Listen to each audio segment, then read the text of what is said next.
Kali ini mengetengahkan episode ketiga dengan judul Daun-Daun Bersemi Lagi.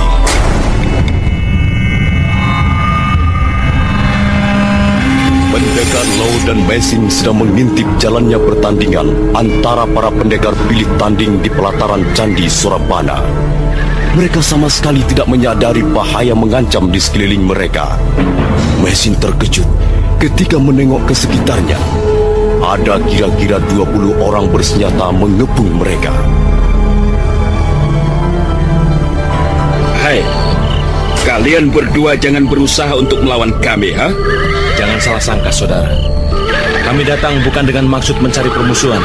Kalian telah berani sekali datang dengan menyelinap dan mengintip apa yang kami lakukan di tempat ini. Hal itu tentu tidak akan membuat senang pimpinan kami. Kalian harus kami tangkap dan kami bawa ke depan pimpinan kami. Apa kesalahan kami hingga kami harus ditangkap? Mengintip atau mencuri dengar apa yang dilakukan seseorang adalah pekerjaan buruk yang di negeri kami dapat dihukum berat. Baiklah, kami mengaku bersalah. Hei, tunggu. Kalian tidak bisa datang dan pergi seenaknya di sini. Kami sudah mengaku bersalah dan kami bersedia pergi dari sini. Iya, kami tak akan mengganggu kalian. Dan sebenarnya kami tak mempunyai sangkut paut urusan dengan apa yang kalian lakukan di pelataran Candi Surabana. Kalian mengaku bersalah. Itu baik. Tapi kalian tidak bisa begitu saja meninggalkan tempat ini. Kami tidak menyukai keributan, saudara. Ini bukan soal suka atau tidak suka. Tapi kedatangan kalian di tempat ini sudah memancing keributan. Kalian sepertinya bukan penduduk asli desa ini. Kalian pasti berasal dari jauh. Iya, memang kami berasal dari jauh. Kami bukan warga asli negeri ini. Nah, untuk itu kalian perlu kami periksa dengan seksama. Jadi kalian mencurigai kami? Mengapa kau tanyakan hal itu? Sudah jelas bahwa kami mencurigai kalian. Sudah loh, jangan dengarkan. Mari kita pergi. Awas, jangan sembarangan. Kalian hanya berdua dan kami lebih dari 20 orang. Kami tidak takut, walaupun kami hanya 2 orang. Kau seorang perempuan, berani sekali kau berkata begitu di depan kami, ha? Hei. Rupanya kalian mempunyai kepandaian juga. Iya, walaupun hanya sedikit, kami mempunyai simpanan beberapa jurus untuk berjaga-jaga di jalan. Hei, pendekar asing. Sekalipun kalian mempunyai simpanan ratusan jurus, kalian tidak akan bisa berbuat banyak di daerah kami. Kalian mau bukti? Begitu orang bertubuh tinggi besar selesai bersuit, yang tak lain adalah Jaran Pangkal, salah seorang kaki tangan Emputong Pacin. Dari balik semak belukar yang gelap, bermunculan sekitar 20 orang. Jadi jumlah mereka sekarang tak kurang dari 40 orang.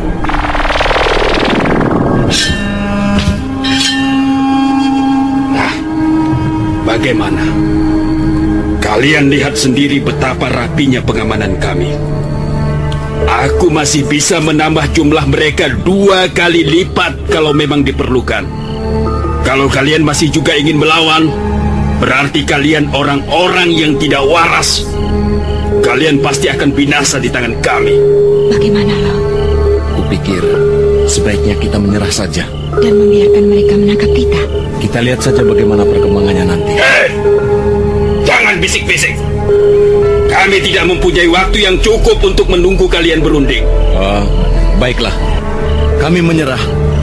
Tapi kami tidak mau diikat. Apa perlunya mengikat kalian? Ha? Kalian pikir kalian bisa lolos? Ayo, jalan!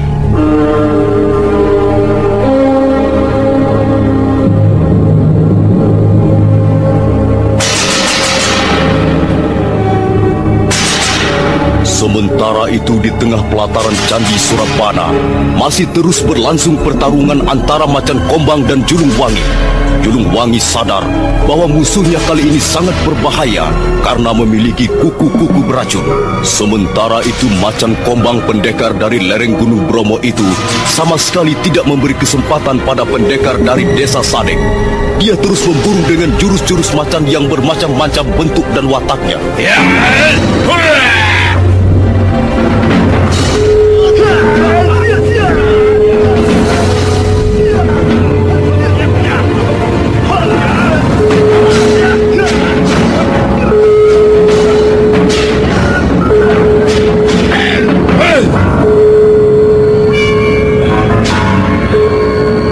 Bagaimana Macan Kombang?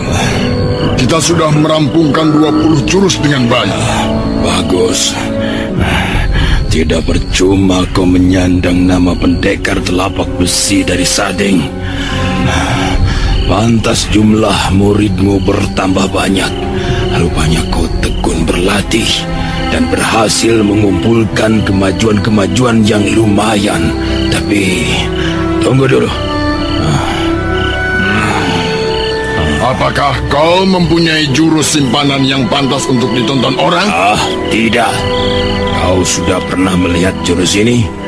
Hanya sekarang sudah kuperbaiki dan kumatangkan sedikit. Kau ingin melihatnya lagi, Julung Wangi? Boleh. Boleh saja. Nah, bersiaplah.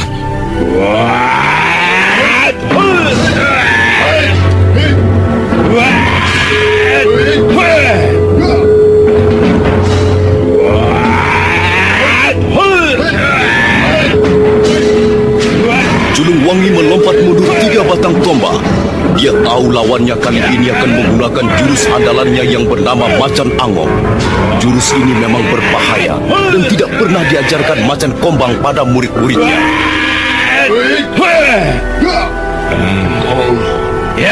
Kau curang Macan Kombang.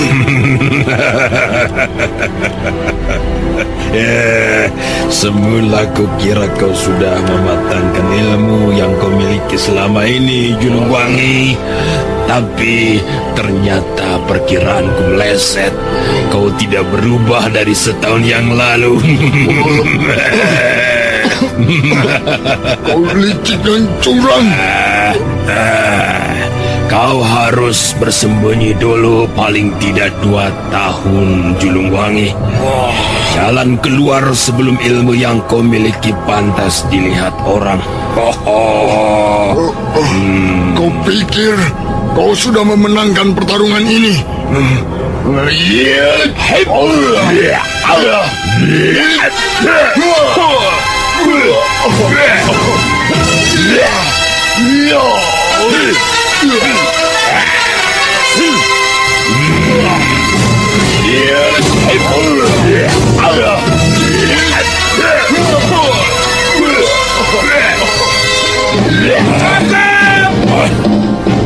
Cukup, Macan Kombang.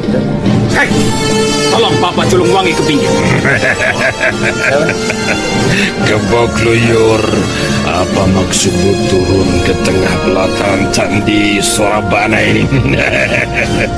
Apakah kau mau meneruskan apa yang telah gagal diraih Julung Wangi? Tidak. Aku turun ke tengah pelataran ini untuk memberi peringatan keras padamu, Macan Kombang. Kau telah berlaku curang. Kau licik. Jangan berkata sembarangan, Kebokluyur. Kau menggunakan kukumu yang mengandung racun untuk merobohkan Julung Wangi. Apakah itu bukan suatu kelicikan? Ini pertarungan demi menjaga kehormatan dan harga diri seorang pendekar. Kalau memang Julung Wangi cukup gesit dan berilmu tinggi, dia tidak akan pernah menjadi korban kuku beracunku ini. Di mana letak kecuranganku, kelicikanku? Kita bertarung untuk menang. Walaupun dengan cara yang paling busuk. Yang penting menang. Apapun cara yang dipakai. Baik. Kalau begitu, aku akan menjadi lawan tandingmu yang berikutnya. Boleh. Kau boleh menggunakan kuku beracunmu, dan aku akan menggunakan ini. Setelah lebih dari 3 tahun tidak pernah bertemu, kau masih juga membawa mainan anak-anak itu, Kebokluyur.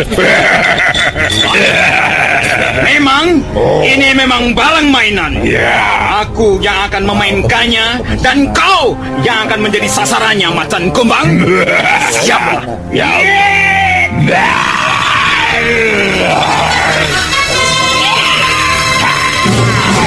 Kebo Kluyur melompat terengginas kiri kanan sambil mengayunkan kala ranting, senjata yang menjadi andalannya. Macan Kombang menggeram gusar karena beberapa kali hampir saja tersambar kepalanya. Kalau sampai itu terjadi, dia tahu tidak bakal dapat melihat cahaya matahari esok pagi. Kebo Kluyur terus memburu, tapi karena terlalu bernafsu, dia lengah. Dan kesempatan baik itu buru-buru dimanfaatkan Macan Kombang untuk merobohkan lawannya.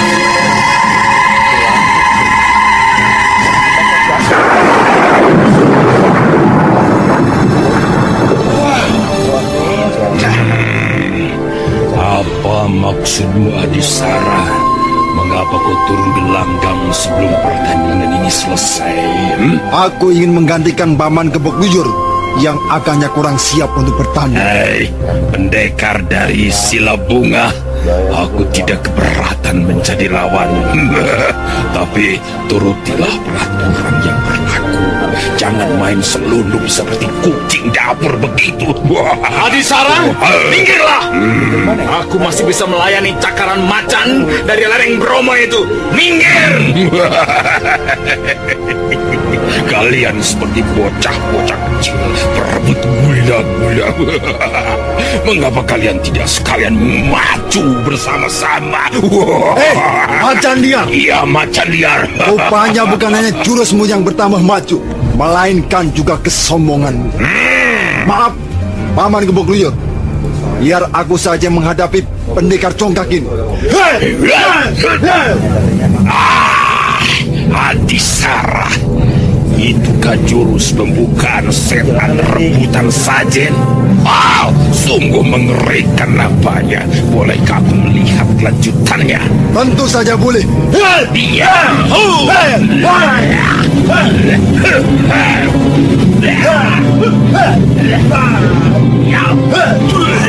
Ikan Sami, mana yang lebih hebat menurut pendapatmu? Macan lereng Bromo itu atau Adisara dari desa Silabungi? Kakak, serangan macan kumbang itu lebih berbahaya. Aku berpendapat sebaliknya. Jurus setan rebutan sajen berada satu tingkat di atas macan amok. Tapi kalau Adisara tidak hati-hati, memang dia bisa menjadi mangsa kuku macan Kombang. Pertarungan berlangsung dengan sengit sekali. Macan Kombang nampak keteter menghadapi gerakan aneh dari jurus setan rebutan sajen. Adisara dengan cepat sekali menyerang bolak-balik seperti mau merogoh jantung atau ulu hati lawannya. Mendadak Macan Kombang meraung keras sekali. Kemudian dengan gerakan kilat merogoh lipatan jubahnya yang berwarna hitam. Dan... Awas Adisara!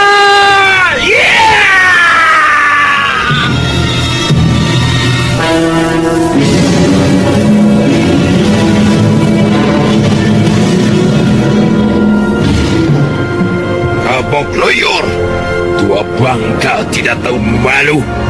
Turunlah sekalian ke gelanggang. Aku masih sanggup menghadapi kalian berdua.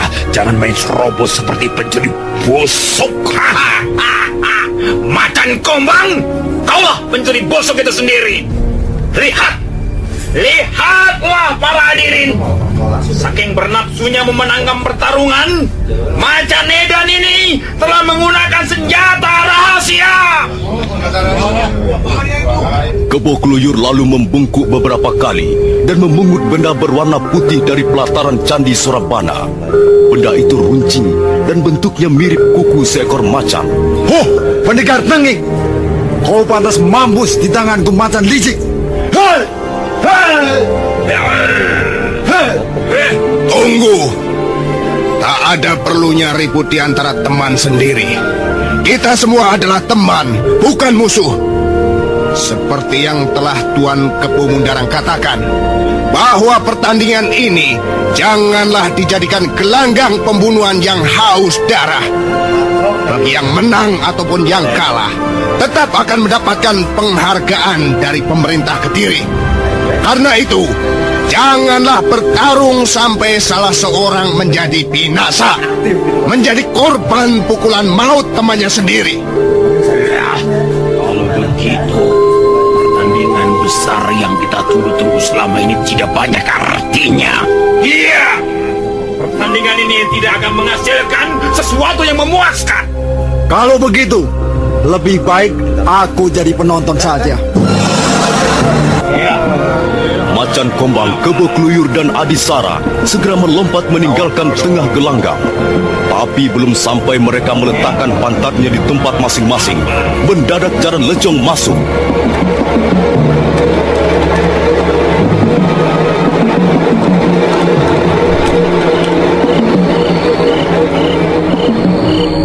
Jaran Lejong, siapa yang kau bawa-bawa kemari itu? Entahlah Tuanku Bajil.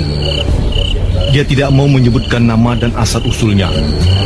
Dia memaksa memasuki Candi Surabana. Karena itu dia kami tangkap dan kami hadapkan kemari. Dia tidak mau menyebutkan nama dan asal-usulnya. Yang jelas dia pasti mempunyai niat yang buruk, Tuanku. Mengapa kau mempunyai anggapan begitu, Jaran Lejong? Apakah kau merasa dirimu yang paling baik, yang paling berjasa dalam kelompokmu? Tutup mulutmu. Kau tidak kami undang. Kau datang diam-diam. Bagaimana kau bisa kami anggap punya niat baik? Mengapa aku tidak diundang? Coba, kau jawab pertanyaanku. Apakah kau pantas untuk kami undang? Kau tidak tahu bahwa mereka yang ada di pelataran candi ini adalah para pendekar tangguh, para pendekar pilih tanding. Mereka pantas mendapat undangan kehormatan itu. Jadi aku tidak diundang karena dianggap tidak pantas menghadiri pertemuan penting ini? Iya, begitu. Oh, apa ukurannya pantas dan tidak pantas? Biar aku yang menjawab, Jaran Lejong. Kau tahu persyaratan apa yang harus dimiliki bagi para pendekar yang hadir di pelataran Candi Surabana ini? Dengar. Pertama, dia harus seorang pendekar tangguh yang mampu mewakili 3 atau 4 desa sekaligus. Dan kedua, dia bukan kaki tangan pemerintah Singasari yang sampai sekarang ini masih tercecer di mana-mana. Nah, kalau kau memenuhi 2 persyaratan ini, kau boleh menjadi salah seorang peserta dalam pertandingan ini. Rasanya aku memiliki 2 persyaratan itu. Di sini bukan hanya mulut yang berbicara, tapi harus disertai bukti nyata. Aku sanggup membuktikannya. Bagus, Jaran Lejong. Iya, Tuanku. Coba berilah dia kesempatan untuk membuktikan pengakuannya. Baik, Tuanku Bajil. Empu Tong Bajil memberikan 2 persyaratan pokok kepada gadis aneh yang bertingkah laku seenaknya yang sekarang masih berdiri di tengah pelataran Candi Surabana dengan tenangnya. Gadis aneh itu menerima persyaratan tersebut. Di tempat ini bukan hanya mulut yang berbicara, tapi juga ini kemampuan yang bisa dibuktikan. Nah, Jaran Lejong. Iya, Tuan. Berilah dia pelajaran yang berharga, supaya terbuka kedua belah matanya yang dingin membeku itu. Baik, Tuan.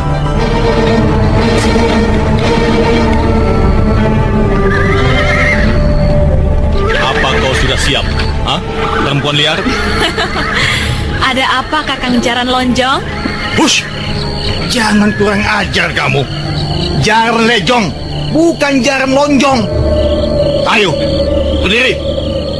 Mengapa kau malah duduk seenakmu begitu? Berdiri, kataku. Lebih enak duduk di sini. Kalau ada yang ingin kau lakukan, lakukanlah. Aku sudah siap kok. Awas. Kalau sampai tendanganku mampir ke kepalamu, jangan kau menyesal. Wah, hebat sekali seranganmu, Kakang Jaran Lonjong. Aku rasanya sampai tidak sempat untuk bernafas. Namaku Jaran Lejong, bukan Jaran Lonjong. Tapi aku lebih senang memanggilmu Jaran Lonjong. Kedengarannya lebih merdu begitu. Kurang ajar. Kepalamu yang akan kubuat lonjong.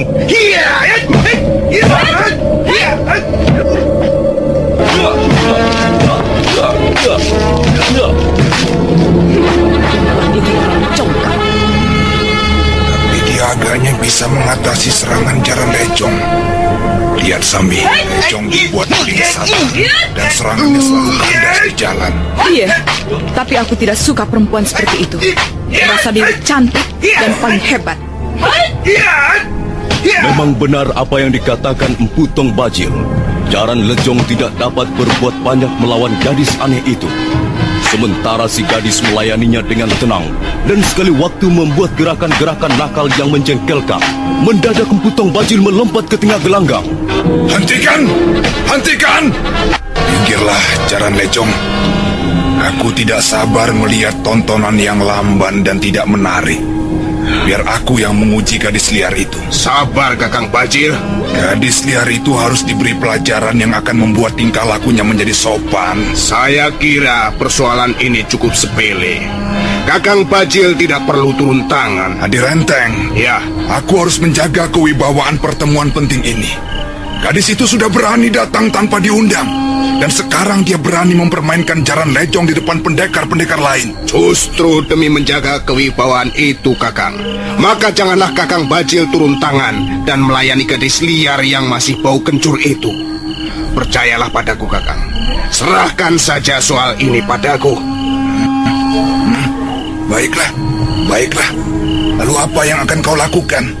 Kita beri kesempatan pada para pendekar untuk menguji kemampuan gadis ini, Kakang. Iya. Agaknya usulmu cukup bagus. Baik.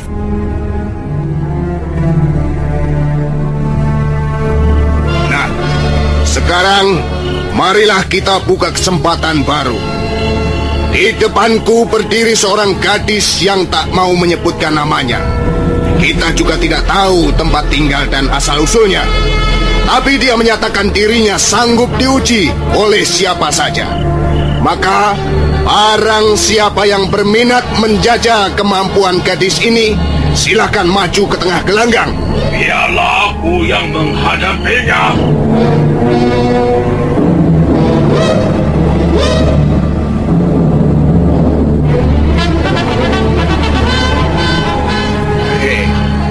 Kau kelihatan sangat bernafsu, Macan Kombang. Terserah apa yang akan kau katakan. Pokoknya aku tidak ingin kedatanganku di Candi Sorabana ini sia-sia. Aku tidak mau kembali ke lereng Bromo dengan tangan hampa. Tekad yang bagus. Iya. Nah, sekarang kau harus bekerja keras kalau ingin memperoleh hasil yang memuaskan. Sudahlah, aku labrak gadis liar itu. Tunggu. Ada aturan main yang harus ditaati. Kau boleh menggebrak sesuka hatimu, tapi jangan lebih dari 20 jurus. Aku hanya membutuhkan 2 atau 3 jurus untuk membuatnya jungkir balik. Cepat minggirlah. Baiklah.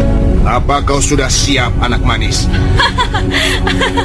Aku sudah lama tidak berburu macan. Konon kabarnya macan Gunung Bromo terkenal jinak.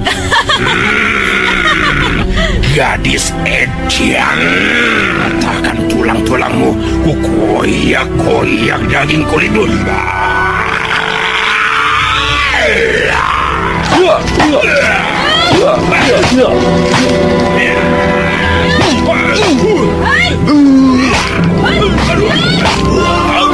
Macan Kombang terus menggebrak gadis aneh yang masih berdiri tenang menunggu.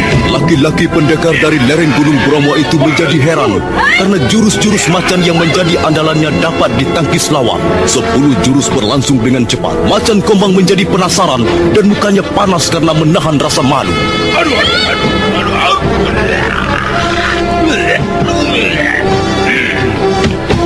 Ya, cukup. Cukup, Macan Kombang. Aku belum kalah. Tapi kesempatanmu sudah habis, Macan Kombang. Kau harus puas sampai di sini. 20 jurus sudah berlalu. Dan gadis itu masih berdiri menantang. Kalau kau masih penasaran juga, bagaimana pendekar lain yang juga ingin mencoba kepandaiannya? Kita harus bersikap adil, Macan Kombang. Dengan macam apa ini? Baru 20 gebrakan berhenti. Nah, siapa yang akan maju berikutnya? Ingat, hanya diberi kesempatan 20 jurus. Kalau tidak ada lagi yang turun ke tengah gelanggang, maka gadis itulah yang akan dinyatakan sebagai pemenang. Dan dia berhak menduduki kursi kehormatan 4 besar. Aku yang akan turun!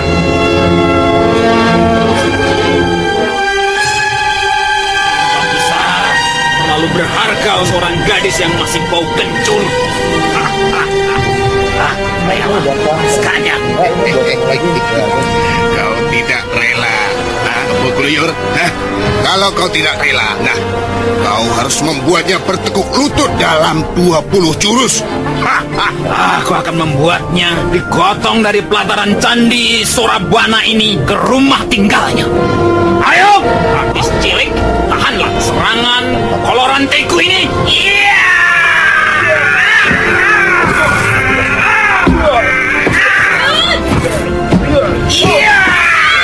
Senjata kala rantai dan gesing berputar-putar di udara menimbulkan suara yang seram. Kebo Kluyur sama sekali tak memberi kesempatan gadis aneh itu untuk melompat menghindari serangan.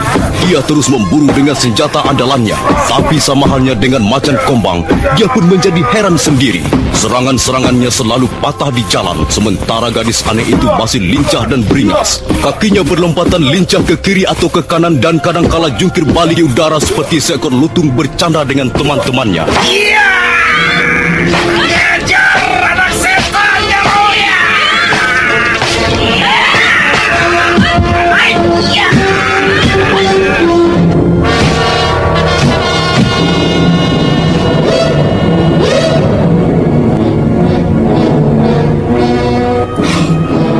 Kurang ajar, gadis anak setan ini. Dia malah berhasil menyodok punggungku dengan sikutnya. Ya, cukup. Cukup, Tuan Kebo Kluyur. Apa? Tidak. Aku belum menghabiskan 20 jurus. Kau salah hitung, Kebo Kluyur. Banyak saksinya bahwa justru kau sudah menghabiskan 24 jurus. Dan ini sudah melebihi ketentuan, Kebo Kluyur. Hentikan omong kosong ini! Hentikan! Hei, kau Adisara, pendekar dari Sila Bunga? Tidak ada perlunya cekcok segala rupa. Kalau Paman Kebo Kluyur dianggap pecundang, biarlah aku yang akan meremas peluh hati gadis liar itu. Jadi kau yang akan maju sekarang, Adisara. Jangan berdiri di situ. Serahkan anak setan itu ke tanganku.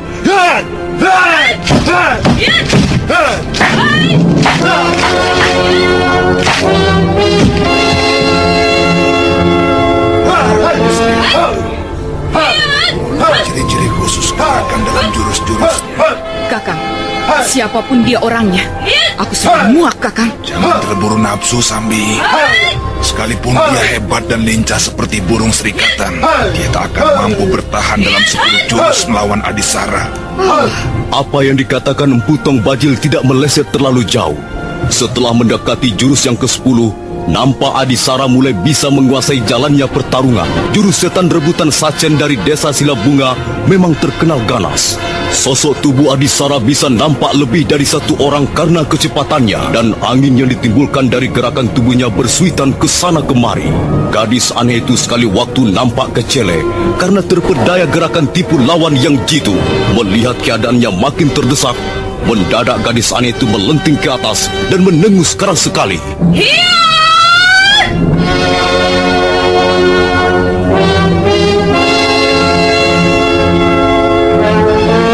Ayo bocah gendang, sekarang kau tidak bisa main-main lagi.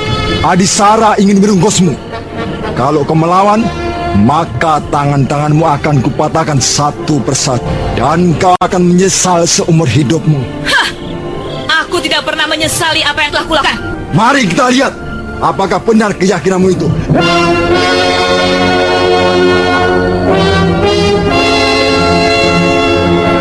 Adisara melompat ke belakang 2 tindak dan tangan kanannya teracung ke atas. Itulah jurus kebanggaannya yang jarang diperlihatkan pada musuh, kecuali musuh yang dianggap berbahaya. Jurus setan rebutan sajen yang kini sudah dilambari ilmu tenaga dalam memang ganas, laksana iblis kelaparan berebut makanan. Sementara itu si gadis aneh juga melompat mundur dan tiba-tiba saja di kedua belah tangannya sudah tergenggam senjata aneh. Senjata itu menyerupai sapu lidi yang bisa dikembang-kempiskan seperti kipas. Ayo Adisara, kita selesaikan pertarungan ini. Rupanya kau sekarang memerlukan senjata untuk membentengi serangan-seranganku. Baik, aku masih mempunyai sisa 7 jurus lagi. Dan aku akan menggunakan kesempatan ini sebaik-baiknya. Sekarang kau tak akan bisa mendekati aku lagi, Adisara, kecuali kau ingin sapu landaku ini mengoyak-ngoyak isi perutmu. Hei! Yan! Yan!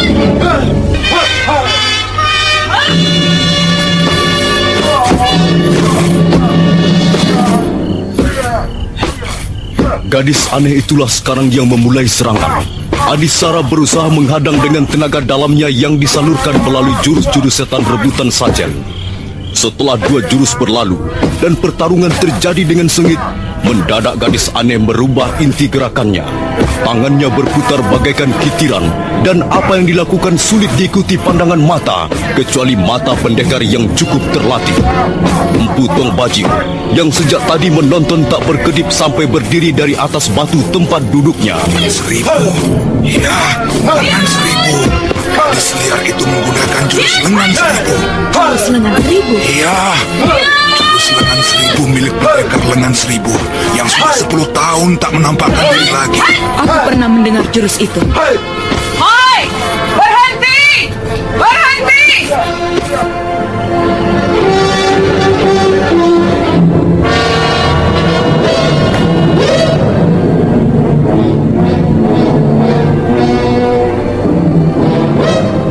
Adisara, kembalilah ke tempat dudukmu. Biar aku yang menghadapi gadis congkak ini. Mengapa aku harus kembali ke tempat dudukku? Aku belum kalah. Aku sanggup mengalahkan gadis sinting itu. Tak ada yang mengatakan bahwa kau kalah. Dan aku percaya, kalau pertarungan diteruskan, kau akan bisa keluar sebagai pemenangnya. Tapi aku sengaja turun ke tengah gelanggang, sekedar ingin mencoba kemampuan gadis sombong ini. Akan ku hajar dia, biar lenyap kesombongannya. Kalau begitu, baiklah. Hai, gadis sinting. Suatu saat, aku ingin ketemu lagi denganmu dan mengadu kepandaian. Rupanya kau bangga sekali dengan ilmu yang kau miliki. Iya, aku bangga. Ketahuilah, ilmu yang kau perlihatkan tadi belum seberapa tingginya. Dia tidak lebih tinggi dari batas lututku. Ah? Bicaramu itu menggelikan sekali. Aku sampai terpingkal-pingkal dibuatnya. Kurang ajar.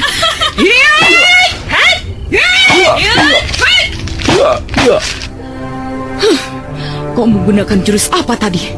Menurut Kakang Bajil, kau baru saja memperlihatkan jurus lengan 1000. Ah, tidak. Lenganku hanya 2 potong, bukan 1000. Lihat saja sendiri, hanya 2 potong. Kau perempuan paling sombong dan paling menyebalkan yang pernah ku kenal. Oh, apa kau kira penampilanmu cukup menarik? Di mataku kau tak lebih dari seorang wanita yang mengerikan. Matamu seperti mata ular, mulutmu seperti goa siluman, dan bicaramu seperti kuda betina haus kejantanan. Kurang ajar, kubunuh kau. Hai, tunggu Sambi. Jangan ikut campur, Renteng. Bukannya aku mau ikut campur, tapi rasanya kurang pantas kalau Dewi Sambi marah-marah di depan perawan bau kencur. Dia memang hebat. Dia bisa menahan serangan macan kombang, kebo kluyur, dan bahkan Adisara. Tapi bukan berarti dia sudah memenangkan pertarungan ini. Tapi perjanjiannya memang begitu, Sambi.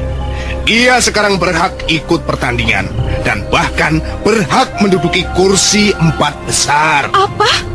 Dia berhak menduduki kursi 4 besar? Itu tidak akan terjadi kecuali dia bisa mengalahkan aku. Wah, jangan ngawur begitu, Sambi. Kita berkumpul di sini untuk mencari teman, bukan musuh. Aku tidak butuh teman gadis tidak waras begitu. Sudahlah, Renteng. Jangan berdiri di situ. Pertarungan yang lebih menentukan akan segera dimulai. Tunggu Sambi. Jangan sembrono. Apa yang akan kau lakukan terhadap gadis kencur ini, ha? Dia sudah berani menghina aku. Maka sekarang dia akan menanggung akibatnya. Aku akan menggilas tubuhnya yang montok itu dengan telapak wisa. Empu Renteng terkejut mendengar Dewi Sambi menyebut telapak wisa. Aji itu memang sangat mengerikan. Kalau sampai terkena pukulan telapak wisa, tubuh seseorang bisa hangus terbakar sampai ke sumsumnya. Aji itu mengandung racun yang ganas sekali. Dewi Sambi, adik seperguruan Empu Tong Bajil, sangat geram melihat tingkah laku gadis aneh yang seenaknya. Dia benar-benar merasa terhina dan diremehkan. Karena itu, dia tidak lagi mengindahkan peringatan Empu Renteng, kawan karibnya sendiri. Gadis edan itu harus kuhajar. Dia rupanya belum kenal siapa Dewi Sambi. Tenang Sambi, tidak usah kerusa-kerusu memperlihatkan hawa nafsu. Apa kau membela dia, Renteng? Apa muka dia itu? Sanak familimu? Sambi, bukan. Dia bukan apa-apaku. Tapi kita semua melihat bahwa gadis gendeng ini mempunyai tingkat kemampuan yang memenuhi syarat untuk memperebutkan kursi 4 besar, Sambi. Tidak. Kalau dia menginginkan kursi 4 besar, dia harus mengalahkan aku lebih dulu. Nah, ini namanya melanggar aturan main yang telah kita sepakati bersama, Sambi. Jangan begitu. Kita ini kelompok pendekar. Harus mau berbuat adil untuk teman-teman sendiri. Renteng, kalau kau belum juga pergi ke tepian sana, salahmu sendiri. Tunggu, Sambi. Kau mau apakan gadis cilik itu, ha? Akan kugilas dengan aji telapak wisa.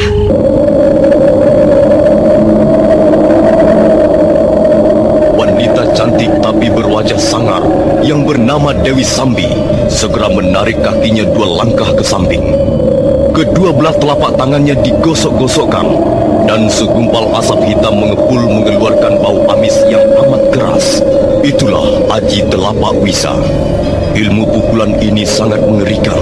Siapapun yang terkena gebrakan bisa terbakar tubuhnya, hangus bagaikan digigit 100 ekor ular berbisa. Jangan, Sambi.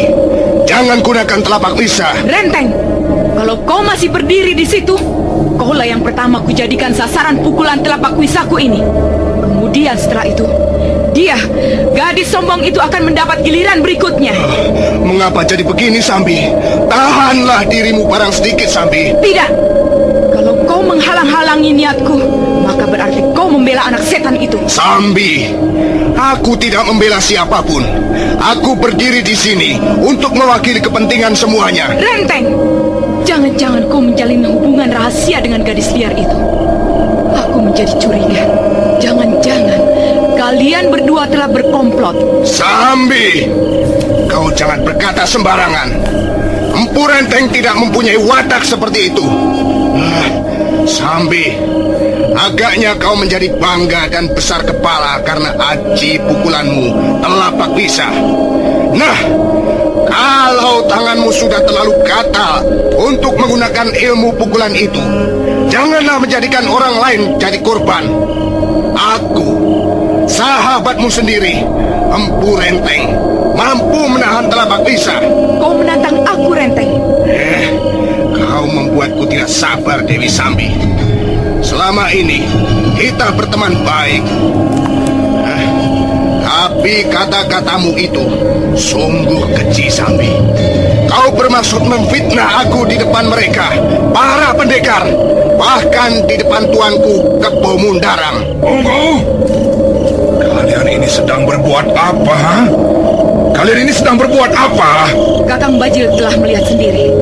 Renteng telah memihak pada gadis liar itu, pada orang yang sama sekali belum kita kenal. Apakah kau mendapat kesan bahwa aku telah memihak pada gadis sinting itu, Kakang Bajil? Kita memang belum mengenal dia. Ya, tapi belum tentu dia bermaksud buruk, Kakang. Dan belum tentu dia bermaksud baik pada kita. Maka itu, kita jangan sampai lengah dan akhirnya menjadi tuan rumah yang kecolongan. Gadis edan, siapakah kau ini sebenarnya? Tebak saja sendiri. Siapa kira-kira aku ini, Tuan Bajil? Lancang sekali mulutmu. Ingin ku remas-remas mulutmu yang mungil seperti mulut seekor tikus itu. Kau harus mau mengatakan siapa namamu, dari mana asalmu, siapa gurumu, dan ilmu apa saja yang kau pelajari kalau kau ingin bergabung dengan kami. Siapa namaku? Dari mana asalku? Siapa guruku? Dan ilmu apa saja yang kupelajari? Aduh, rasanya aku tak dapat mengatakan semua itu. Kalau begitu kau datang kemari hanya untuk mengacau. Mungkin kau mata-mata, mungkin penyelundup, mungkin tukang kasak kusuk yang sengaja dikirim kelompok tertentu untuk mengacau rencana kami. Aku tidak mempunyai alasan untuk mengacau rencana kalian. Tapi aku juga tak bisa dipaksa untuk menjawab pertanyaan-pertanyaan yang kuanggap tidak perlu. Kakang Bajil, ringkus saja gadis sinting itu. Kata-katanya semakin membuat kewibawaan kita merosot. Iya, benar Sambi. Dia memang harus diringkus. Ayo tangkap dia. Kalau Renteng membela, sekalian tangkap dua-duanya. Tunggu. Kebo Mundara, Pati Kediri yang sejak tadi duduk dengan tenang di barisan depan, nampak berjalan tegap menuju tengah pelataran Candi Surabana. Pedangnya yang besar bergelantungan ketika laki-laki perkasa itu melangkah ke arah Empu Tong Bajil. Biarlah aku yang menyelesaikan perkara ini, Paman Bajil. Baik, tuanku. Silakan. Gadis cilik, sejak tadi ku perhatikan kau mempunyai tingkah laku dan penampilan serba aneh. Apakah hal ini kau lakukan untuk menutupi siapa dirimu yang sesungguhnya? Aku tidak menutupi siapa diriku. Aku hanya ingin melakukan hal-hal yang kuanggap perlu. Lalu kau mau apa datang kemari? Aku ingin bergabung dengan kelompok pendekar pendukung pemerintah Kediri. Mengapa kau ingin bergabung dengan kami? Apa alasanmu? Aku mempunyai alasan pribadi yang tidak bisa seluruhnya kukatakan pada siapapun. Tapi aku bisa menjelaskan barang sedikit. Supaya kalian tahu, aku ingin bergabung dengan kalian karena aku membenci pemerintahan Singasari. Aku benci para pejabat pemerintahan Singasari. Kalau mendapat kesempatan, aku akan membunuh mereka semuanya. Iya, akan kubunuh mereka dengan tanganku ini. Akan kubunuh mereka satu persatu. Mereka itu orang-orang yang sok berkuasa. Mereka banyak merugikan rakyat jelata. Mereka menindas dan berlaku sewenang-wenang. Dan mereka harus menanggung dosa-dosanya. Tapi aku tahu bahwa tidak mungkin aku bergerak sendiri. Aku membutuhkan teman. Itulah sebabnya aku mau bergabung dengan kalian. Tapi terserah, aku tidak memaksa. Kalau kalian keberatan, aku akan bertindak sendiri. Tunggu dulu. Baiklah. Aku tahu kau menyimpan rasa dendam, entah kepada siapa. Baiklah. Kalau begitu, barangkali kita bisa kerjasama. Aku tidak ingin menjadi juara. Kemampuan yang kumiliki sekarang ini hanya akan kupergunakan untuk membalas rasa sakit di hatiku. Bagus. Pemerintah Singasari memang brengsek. Dan sekarang ini, kaki tangan Kertanegara masih banyak berkeliaran di mana-mana. Juga menantu Kertanegara, Sanggrama Wijaya, hidup dalam pelarian. Nah, pastilah mereka sakit hati dan ingin membalas dendam. Itulah tugas kita, untuk membasmi mereka, supaya pemerintah Kediri menjadi bersih dari gangguan musuh-musuh bayangan. Jadi bagaimana? Aku diterima bergabung dalam kelompok kalian? Tentu kami terima dengan senang hati. Kami juga membutuhkan sekutu-sekutu yang tangguh, yang bertanggung jawab, yang berdiri di atas satu kepentingan. Ialah menumpas habis sisa-sisa kekuatan Singasari dari muka bumi ini. Nah, sekarang aku tidak pusing-pusing lagi mengenai kursi 4 besar itu. Kaulah yang harus duduk sebagai orang keempat setelah Empu Tong Bajil, Dewi Sambi, dan Empu Renteng. Bagaimana pendapatmu, Paman Bajil? Kau setuju? Apa yang tuanku anggap baik dan tepat, tentu akan saya dukung sepenuhnya, tuanku. Bagus. Terima kasih atas pengertianmu. Kau Dewi Sambi, bagaimana pendapatmu?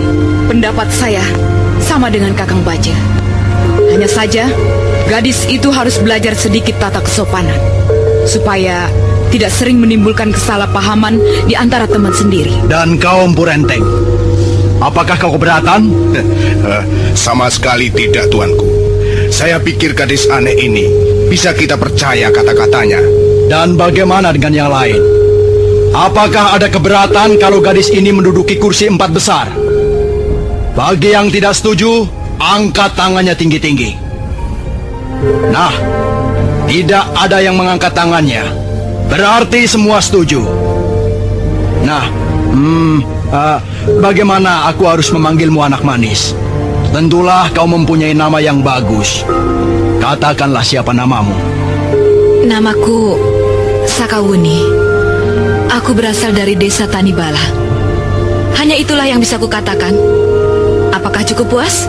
Baru saja gadis aneh yang mengaku bernama Sakawuni itu mengatupkan bibirnya, mendadak jaran bangkal masuk. Ayo cepat, cepat jalannya. Ayo, kalian harus berlutut di depan tuanku ke Bubundaran.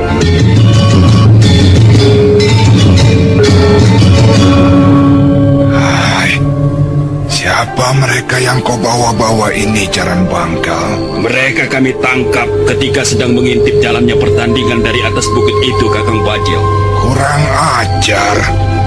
Rupanya banyak tamu-tamu yang datang dengan maksud yang kurang baik, tuanku. Tenanglah, biar aku yang akan memeriksa mereka. Kalian sepertinya bukan penduduk asli daerah ini. Iya, benar. Kami berasal dari negeri yang jauh, ribuan pal dari pulau ini. Lalu apa maksud kedatangan kalian ke Tanah Japa? Maaf, kami tak bisa mengatakannya, karena ini merupakan rahasia yang harus kami pegang teguh. Kalian orang suruhan? Kalian mempunyai pimpinan? Tidak, kami tidak disuruh oleh siapapun. Kami datang ke negeri ini semata-mata hanya terbawa oleh nasib. Perahu yang kami tumpangi diserang badai dan kami terdampar di pantai Tuban. Mustahil kalian mengintip pertemuan kami kalau kalian tidak punya maksud-maksud tertentu. Aku dan istriku hanya sekedar mampir di tempat ini. Mana tujuan kalian yang semestinya? Maaf, kami tak bisa mengatakannya. Kami hanya ingin mencari suatu desa, walaupun kami belum tahu pasti apa yang bisa kami lakukan di sana. Kami ini seperti kapas tertiup angin. Kami adalah orang-orang yang merdeka. Kami tidak bermaksud mencari musuh. Kami ingin berteman dengan siapa saja. Iya, bangsa kami adalah bangsa yang cinta pada persahabatan. Cukup. Kalian pikir aku percaya? Ayo prajurit, tangkap 2 orang asing itu. Mengapa kami harus ditangkap? Iya, apa kesalahan kami? Kalian telah mengintip pertemuan penting di bulan purnama ini. Dan itu berarti kalian menyembunyikan maksud-maksud yang tidak baik. Bukankah suamiku sudah mengatakan bahwa kami tidak bermaksud buruk? Kami tidak mencari musuh. Kedatangan kami di tempat ini tanpa tujuan apa-apa. Kami hanya sekedar singgah. Kalau kalian keberatan, baiklah, kami akan pergi. Kalian boleh pergi, tapi setelah kami tangkap dan periksa. Sudahlah Paman Bajil, jelas mereka mata-mata musuh. Ayo kepung mereka, tangkap, ringkus dan ikat tangannya. Pendekar Lau dan Mesin terpaksa mengadakan perlawanan sengit ketika 12 orang prajurit maju serentak. Tapi perlawanan itu hampir tak banyak artinya karena jumlah lawan mereka cukup besar. Oh, cepat, ambil pedangmu loh. Kalau tidak, kita bisa mati konyol. Iya, baiklah. Hati-hati, kau jangan jauh-jauh dariku, Mesin.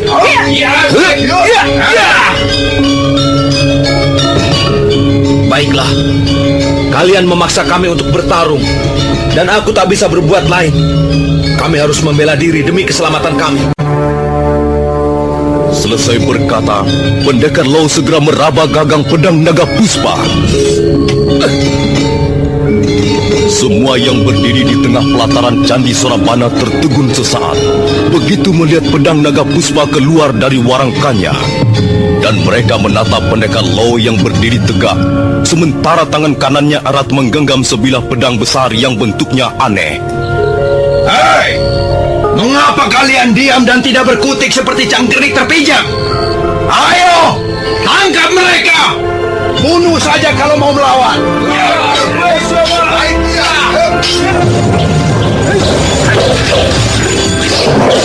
Pendekar Lo mengamuk, pedang naga puspa bergetar di tangannya, dan beberapa orang prajurit telah roboh bersimbah darah segar.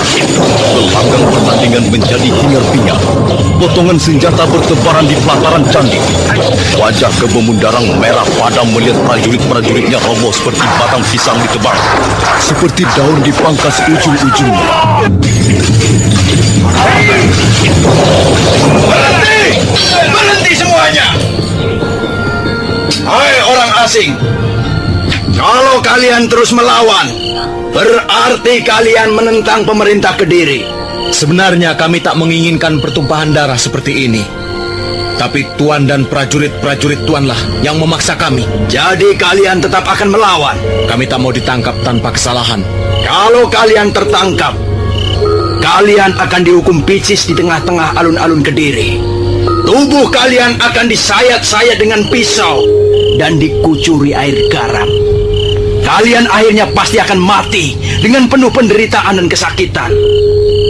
Tapi kalau kalian mau menyerahkan diri secara baik-baik, barangkali pemerintah Kediri akan mempertimbangkan lagi. Barangkali kalian tidak akan dihukum picis. Kami tidak bersalah, Tuan. Karena itu kami tidak pantas dihukum. Kami bersedia mati demi membela kebenaran dan harga diri kami. Hai, dengar. Bukalah matamu lebar-lebar. Kalian sudah membunuh 8 orang prajurit Kediri. Dan kesalahan seperti itu harus ditebus dengan nyawa. Kami terpaksa membunuh mereka.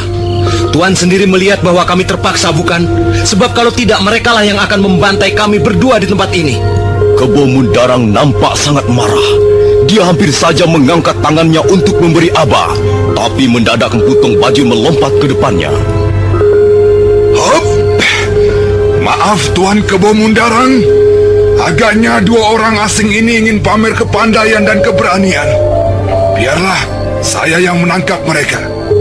Sambi, coba lemparkan tongkat pencabut roh padaku. Baik, Kakang. Ini, terimalah. Hup! Tongkat pencabut roh adalah senjata andalan kepunyaan Emputong Bajil. Tongkat itu bentuknya melilit-lilit seperti seekor ular, dan bagian ujungnya dipasang logam yang menyerupai mata tombak. Sepintas lalu, tongkat itu mirip sepotong kayu jati hitam, tapi sebenarnya dia terbuat dari bahan logam pilihan. Entah sudah berapa puluh nyawa pendekar terbang dihantam potongan logam perkasa itu. Barangkali hanya Emputong Bajil sendirilah yang tahu. Itu pun kalau dia sempat menghitungnya.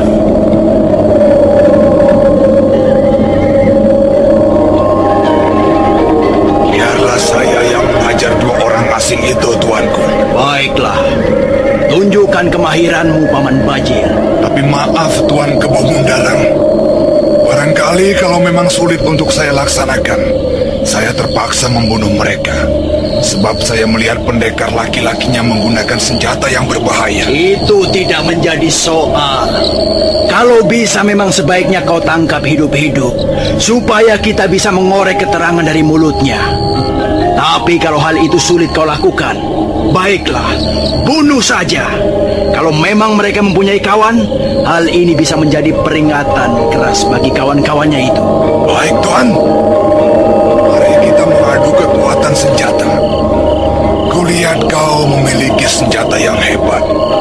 Tapi tongkat pencabut roh ini pun jangan dipandang ringan. Sesungguhnya aku tidak menginginkan pertarungan ini. Hei, kau keliru. Aku tidak akan bertarung denganmu. Aku hendak menangkap kalian berdua untuk diserahkan pada pemerintah Kediri. Jangan salah paham pendekar asing. Baiklah, kami akan tetap pada pendirian kami. Kami tak sudi diperlakukan sewenang-wenang. Cukup. Cepat suruh menjauh wanita di sebelahmu itu. Dan mari kita mulai. Minggirlah kau, Mesin. Aku terpaksa melawan orang ini. Agaknya dia sangat bernafsu menunjukkan kepandaiannya. Hati-hati loh, orang cebol itu kelihatannya berbahaya sekali. Iya, kalau sampai terdesak, aku akan memberikan isyarat untukmu. Ingat loh, kau tidak boleh bertarung lebih dari 2 jurus. Iya, aku ingat. Aku akan berusaha menyelesaikan pertarungan secepatnya. Lebih cepat, lebih baik, dan lebih aman. Ayo, tunggu apa lagi? Aku sudah tidak sabar. Pendekar Lau nampak tenang, berdiri tegak menghadap ke arah pintu gerbang candi yang taram temaram oleh cahaya bulan. Tangan kanannya mulai bergerak meraba gagang pedang naga puspa yang sudah bersarang kembali dalam warangkannya. Dan Empu Tong Bajil melompat selangkah ke belakang. Begitu melihat pedang naga puspa kembali keluar dari warangkannya, mulutnya terbuka keheranan. Senjata apa yang digunakan orang itu? Bentuknya aneh dan ukurannya besar sekali. Tadi kulihat senjata itu membabat habis pedang dan tombak prajurit-prajurit Kediri.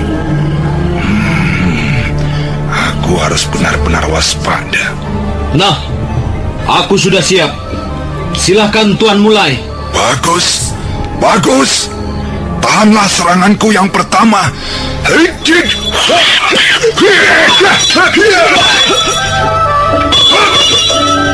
Luar biasa pedang yang digenggam pendekar asing itu. Tanganku sampai bergetar kesemutan begitu tongkat pencabut roh membentur senjata aneh itu. Tapi aku tidak boleh ciut semangat. Akan kulawan senjata aneh itu dengan tenaga dalam.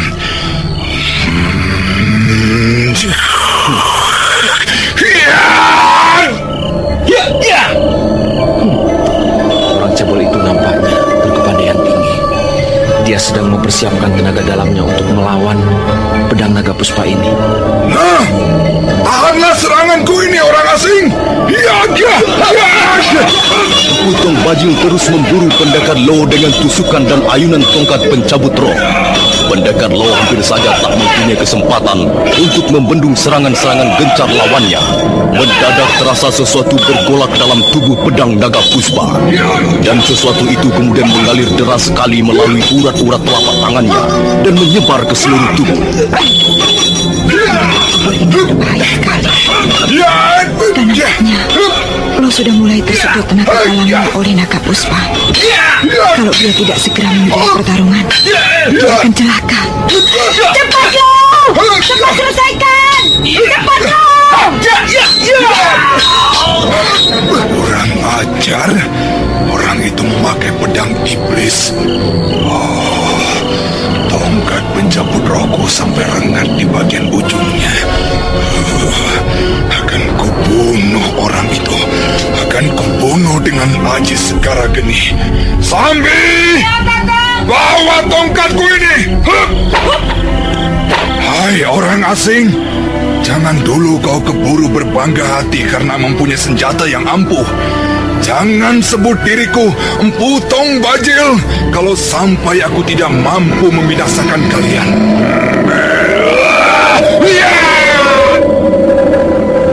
Empu Tong Bajil mendengus keras sambil melompat mundur sejauh 3 batang tombak.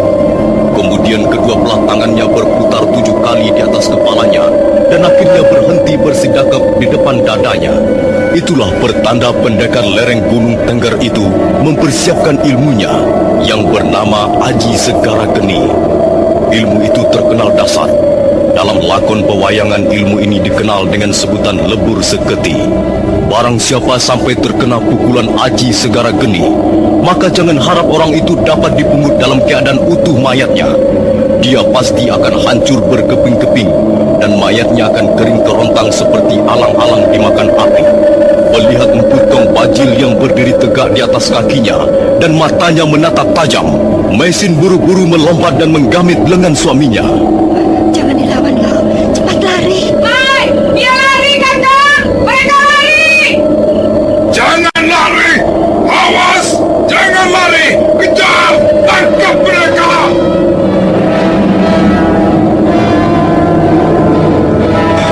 Kalian tidak becus! Cara Jaran Lejong, Jaran Bangka, mengapa kalian diam saja? Hah? Maafkan Tuan Kebo Mundarang, ini kesalahan saya. Seharusnya saya lebih cepat bertindak. Ya, memang sayang sekali. Mengapa mereka bisa kabur begitu saja? Jumlah kita banyak dan tempat ini dijaga ketat. Tapi semua gagal menangkap 2 orang asing itu. Maafkan kami, Tuan Kebo Mundarang. Kami berjanji akan menebus kesalahan dan keteledoran kami.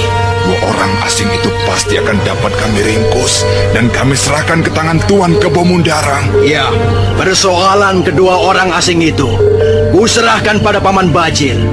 Tapi tunggu, barangkali kau bisa membantu kami, Sakawuni. Membantu bagaimana, Tuan? Apakah Tuan akan menugaskan saya untuk memburu 2 orang asing itu? Apakah kau keberatan, anak manis? Sama sekali tidak. Tapi tugas ini cukup berat. Kalau salah perhitungan, kita sendiri yang akan mampus. Karena itu, kalau Tuan menugaskan saya minta beberapa orang untuk membantu perburuan ini. Itu soal kecil. Berapa orang prajurit kau butuhkan? Saya tidak membutuhkan prajurit. Saya butuh Jaran Lejong dan Jaran Bangkal untuk menemani saya di perjalanan.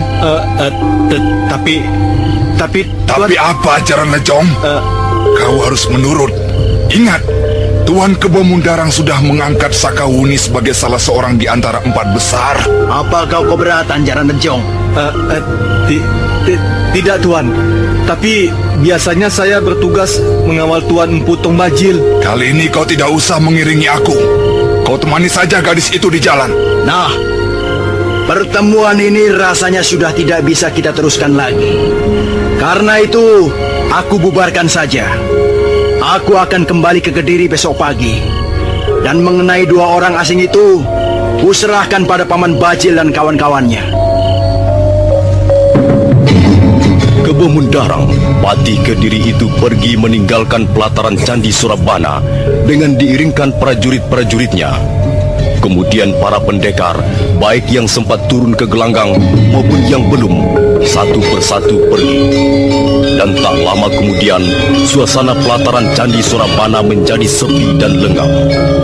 Cahaya obor dari minyak jarak masih berkibaran di terpa angin malam yang turun dari lereng gunung Anjasmara. Sementara di atas langit, bulan purnama masih bersinar terang benderang. Cahayanya yang lembut bagaikan membelai pucuk-pucuk pohon cemara dewa. Hanya tinggal 3 orang masih tetap duduk di atas lempengan batu di pelataran Candi Surabana. Mereka adalah Empu Tong Bajil, Dewi Sambi, dan Empu Renteng. Kenapa kau belum pergi juga, di Renteng? Aku masih berpikir-pikir. Hendak pergi kemana sekarang ini, Kakang? Mengapa kau tidak segera menyusul gadis liar yang bernama Sakawuni itu? Sambi, rupanya masih ada ganjalan di hatimu, Dewi Sambi. Lupakan soal itu. Kehadiran Sakawuni tidak akan mengganggu kita. Bahkan kemampuan ilmunya bisa kita manfaatkan sebaik-baiknya. Bukan begitu, Kakang Bajil? Ya, yang mengganggu hatiku sekarang justru pertemuan kita yang gagal. Semua rencana berantakan gara-gara pendekar asing itu. Dia tidak akan bisa meloloskan diri, Kakang. Mereka pasti akan tertangkap juga akhirnya. Ya, mereka harus ditangkap, hidup atau mati. Aku malu sekali pada Tuan Kebo Mundarang. Baiklah, Kakang. Aku akan mencari mereka. Kemana akan kau cari mereka?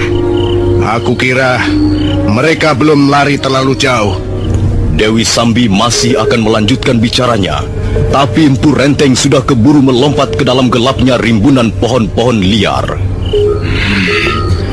Aku harus mendapatkannya.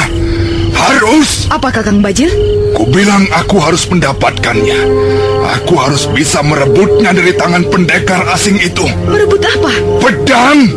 Pedang yang sosoknya aneh dan menyeramkan itu harus bisa kurebut dari tangannya. Harus!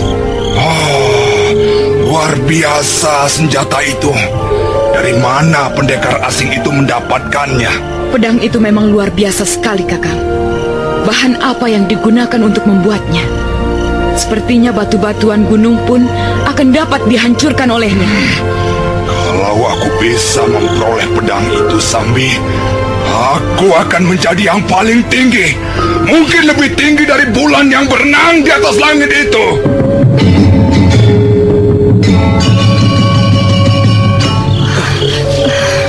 Kita istirahat dulu loh. Nafasku hampir putus rasanya. Tapi jangan, Mei. Jangan istirahat di sini. Tempat ini terbuka, mudah dilihat orang. Sebaiknya kita terus saja, Mei. Tapi kakiku seperti kejang. Tidak bisa digerakkan, Lau. Baiklah, biar kau kugendong saja. Mari, naiklah ke atas punggungku. Ayo. Jangan, Lau. Nanti kau terlalu capek. Tapi kita jangan berhenti di tempat ini. Berbahaya sekali, Mei. Kau dengar itu, Mei? Percaya tidak? Rupanya mereka sibuk mencari kita, loh. Ya, karena itu kita harus mencari tempat yang tersembunyi dan benar-benar aman. Jangan di sini, Mei Xin. Baiklah, mari kita jalan lagi. Tidak, aku tidak usah digendong. Loh, aku bisa jalan sendiri. Tapi jangan terlalu cepat jalannya.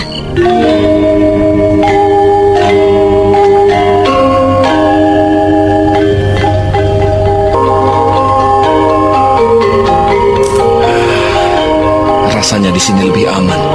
Mungkin inilah yang disebut Candi Tiga Wangi, loh. Ya, mungkin. Candi ini sudah banyak yang rusak. Arcanya banyak yang sudah tidak utuh lagi. Candi ini lebih mirip kuburan tua yang sudah tidak pernah dirawat lagi. Lihat, batu-batunya banyak lumutnya dan ditumbuhi tanaman-tanaman liar. Sepertinya tempat ini tak pernah dijamah manusia lagi.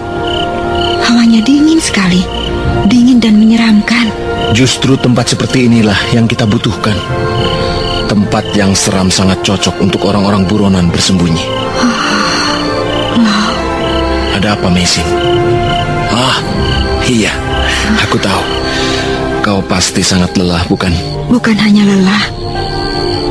Aku juga tidak mengerti, loh. Mengapa kita selalu menjadi orang-orang buronan? Mengapa kita selalu menjadi pelarian? Di negeri kita sendiri, orang-orang juga mengejar kita. Mereka mau menangkap dan membunuh kita. Sekarang, di negeri orang pun kita masih juga diburu, dikejar, dan mau dibunuh. Apa sebenarnya yang tidak beres, loh? Di mana sebenarnya letak kekeliruannya? Bukankah kita selalu melakukan hal-hal yang baik, yang tidak bertentangan dengan ajaran budi pekerti luhur? Sudahlah, Mei Xin. Kita sudah cukup lelah. Jangan kau tambah lagi dengan beban pikiran yang berat-berat, Mei.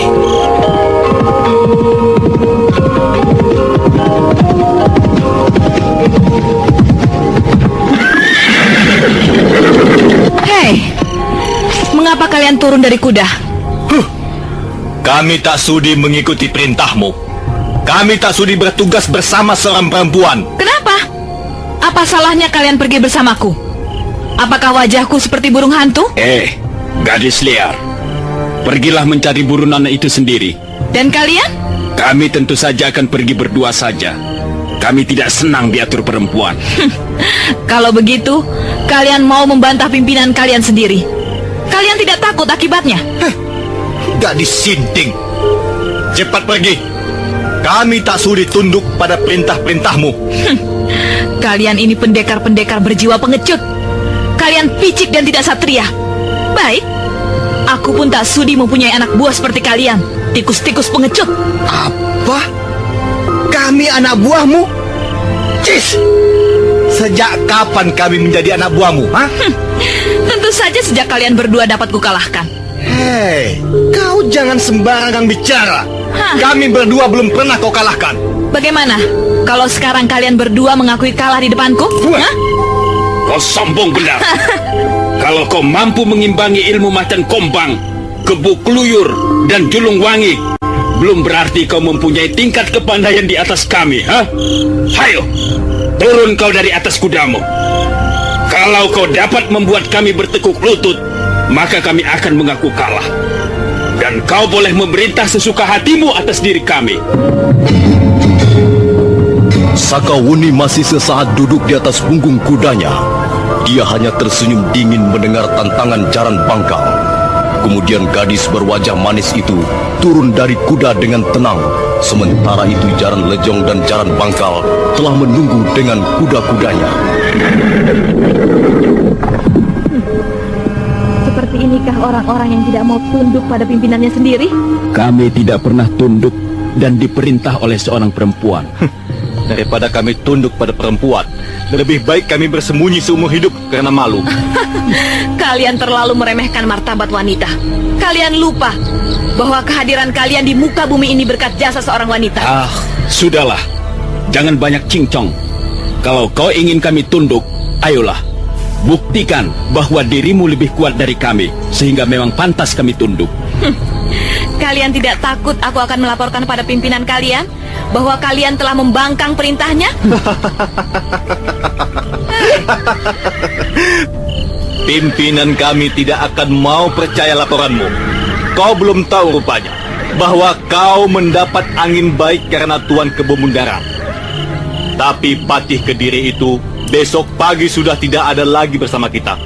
Dia sudah kembali ke kota Kediri, dan kau tak akan bisa bersombong-sombong lagi di depan kami. Kalau begitu, aku terpaksa membuktikan bahwa aku memang lebih kuat dari kalian. Sakawuni, sekarang ini kaulah yang harus bertekuk lutut di depan kami. Kaulah yang harus menuruti perintah kami. Kau orang baru, jangan banyak lagak. Kalau kau tak ingin mendapat gangguan, kau harus mau menuruti perintah kami. Cepat pergi tinggalkan kami, dan jangan sekali-kali berani mengatur lagi kami.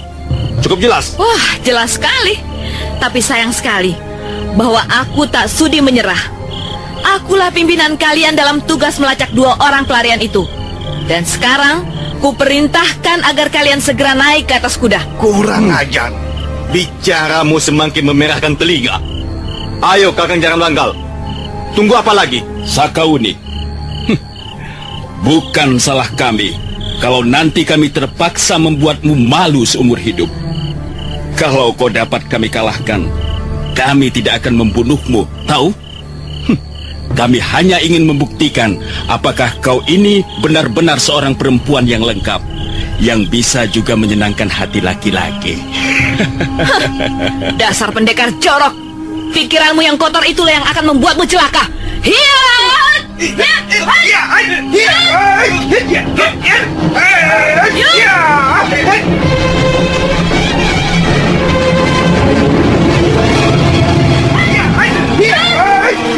Jaran Lejong dan Jaran Bangkal serentak menyerbu bersama-sama. Sakawuni menyambut dengan lincah, dan memang ilmu gadis tani bala itu di atas 2 orang yang sekarang menjadi lawannya. Maka dia hanya membutuhkan kurang lebih 10 jurus untuk memperoleh kelemahan lawan. Yang pertama menjadi sasaran adalah Jaran Lejong. Dia terpaksa mengadu ketika pelipisnya terkena sodokan. Kemudian menyusul Jaran Bangkal menjerit kesakitan pada saat Sakawuni menyepak tulang selangkangnya. Tapi Sakawuni tak bisa meneruskan menghajar 2 orang bekas perampok itu karena mendadak sebuah bayangan berkelebat menuju ke arah mereka. Ada apa ini? Jaran Lejong dan kau Jaran Bangkal, mengapa kalian jongkok di situ? Apa yang telah dilakukan perempuan Nedan ini pada kalian? Perempuan itu memang sinting, gendeng, cara bertarungnya liar dan jorok. Iya, lihat saja dia. Dia berani menyepak selangkanganku. Kurang asem. Bukankah itu semua akibat mulut kalian yang kotor? Mau tambah lagi? Hah? Tambah lagi? Tunggu, jangan memukul orang seenakmu saja. Kau memang hebat, tapi sebenarnya nasibmu yang jauh lebih hebat. Karena berkat bantuan Lempu Renteng, maka kau terpilih menduduki kursi 4 besar. Hah, masa bodoh dengan kursi 4 besar? Itu bukan menjadi tujuanku. Nah, sekarang kalian mau apa? Kau mau apa, Kebo Kluyur? Mau membela dua orang cecunguk tak berharga itu? Berdebah! Di hatiku masih ada ganjalan yang harus kupuaskan sekarang juga. Kita bertarung secara bebas dan terbuka.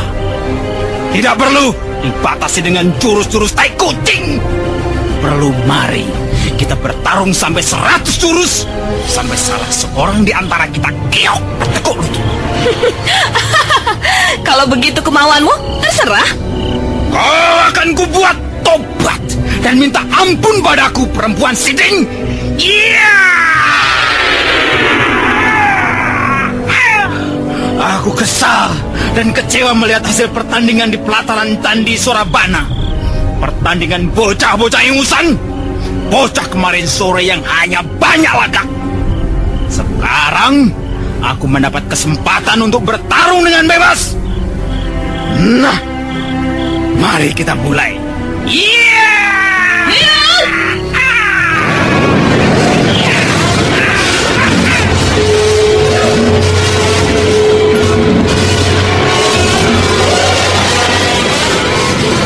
Minggirlah, Paman Gebo Kluyur. Aku pun mempunyai ganjalan dengan perempuan liar ini. Kau juga ada di sini, Atisara? Iya, aku melihat apa yang terjadi di tempat ini.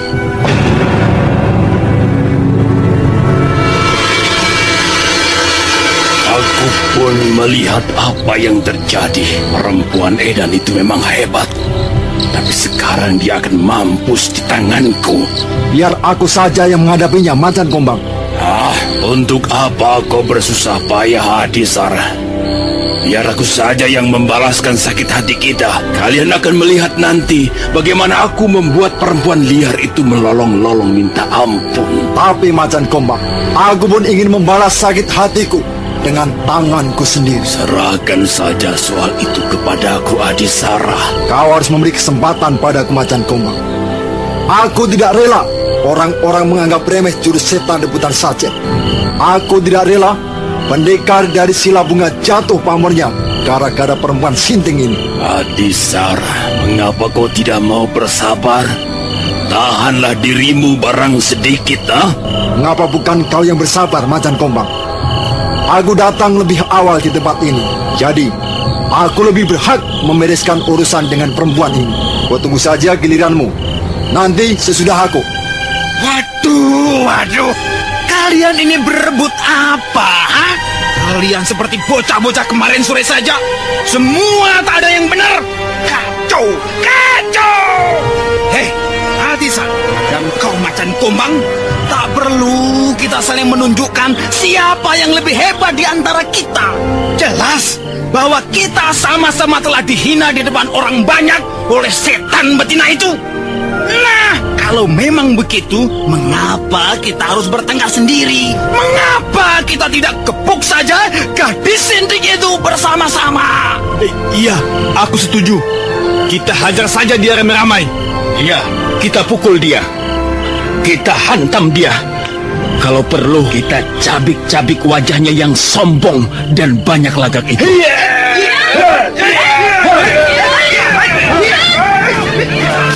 Hai, ada apa ini? Mengapa kalian mengeroyok Sakauni? Iya, aku tahu. Barangkali kalian merasa tidak puas atas keputusan Tuan Kepumundaran. Kalian tidak rela kursi 4 besar akhirnya jatuh ke tangan gadis berbau kencur ini. Bukankah demikian? Kami hanya ingin mencoba sampai di mana dia menguasai jurus lengan 1000.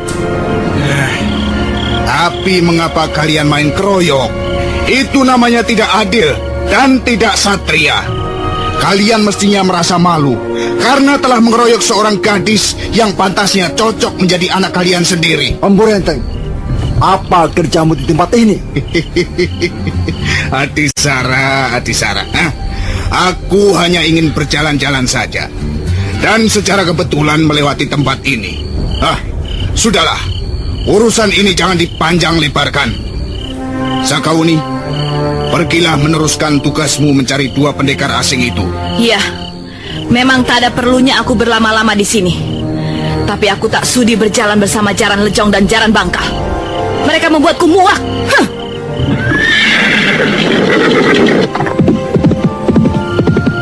Jaran Lejong, Jaran Bangka. Iya. Ikuti Sakauni. Bukankah kalian ditugaskan mengalah dia? Mengapa kalian masih diam saja? Tapi Tuan Renteng, dia tidak mau. Cepat, susul dia. Baik Tuan, baik.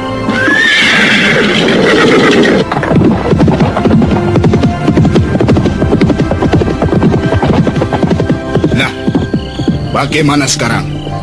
Kebo Kluyur, Macan Kumbang, dan kau Adisara. Barangkali kalian merasa tidak puas. Barangkali kalian menyimpan sebongkah ganjalan di hati kalian masing-masing. Ya, terus terang aku tidak puas. Kau selalu membela gadis inting itu. Ya, kau selalu berat sebelah. Di pelataran Candi Sorobana, kau sudah menyudutkan kita. Hingga kita terpaksa kehilangan muka di depan pendekar lain. Dia pasti ada hubungan khusus dengan Sakauni itu. Mungkin gadis itu masih sanak familinya. Mungkin juga wanita piaraannya. Kalian sebenarnya tidak perlu merasa iri dan sakit hati. Karena terbukti kepandaian Sakauni berada satu tingkat di atas kalian. Ya, Porenteng. Sekarang pun kau masih memuji-muji perempuan gila itu. Mengapa kau tidak memuji dirimu sendiri, ya? Siapa tahu, dia hanya pandai bicara, pandai menjilat di depan Tuan Kebun Munyaran. Iya. Kalau Empu Tong Bajil atau Dewi Sambi sudah kita ketahui secara pasti kebolehan ilmunya. Tapi si Renteng, bisa apa dia? Boleh juga kita coba apa yang dia miliki, Paman Kebo Kluyur. Aku memang tidak bisa apa-apa.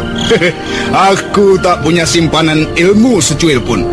Aku hanya pandai bicara dan menjilat Tuan Kepemudarang. Itulah sebabnya aku bisa menduduki salah satu di antara kursi 4 besar. Ya, boleh jadi begitu. Buktinya, pada saat semua orang turun gelanggang menggempur 2 pendekar asing itu, dia malah enak-enak duduk. Macan Kumbang, Adisara, dan kau Kebo Kluyur. Sebenarnya tak ada perlunya kita saling mengunggulkan diri kita masing-masing. Tapi karena kalian bertiga sudah memojokkan aku, dan aku harus menjaga kewibawaanku sebagai salah seorang di antara 4 besar, maka, ya, terpaksa. Nah, sekarang marilah kita mengadu ilmu, supaya kalian tidak penasaran setelah kalian pulang kembali ke tempat kalian masing-masing. Bagus, bagus. Memang aku akan tetap penasaran sebelum melihat sendiri sejauh mana kemampuan ilmu yang dikuasai Empu Renteng. Ayo, kita mulai saja. Cabutlah pedangmu. Jangan kau biarkan senjata itu menjadi barang pajangan yang tak berguna. Sayang sekali Kebo Kluyur. Rasanya sekarang belum saatnya aku menggunakan jurus pedang kuning untuk meyakinkan kalian. Tapi kalian tidak usah khawatir. Bukankah berarti aku tidak melayani kalian secara bersungguh-sungguh?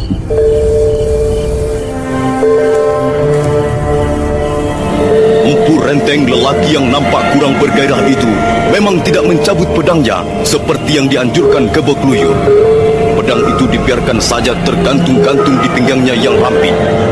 Tapi mulut laki-laki kurus itu segera nampak berkomat-kamit sebentar. Lalu kedua tangannya mengepal dan mendadak kedua belah kakinya menggenjot bumi sekeras-kerasnya.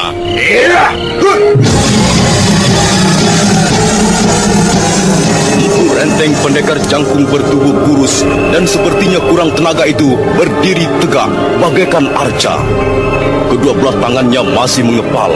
Urat-urat lehernya nampak tegang. Bibirnya menyungging senyuman tipis.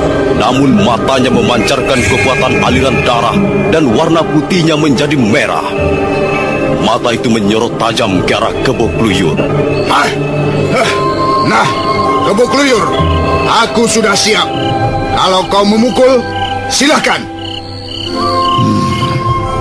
Agaknya orang kurus ini mempunyai ilmu kebal.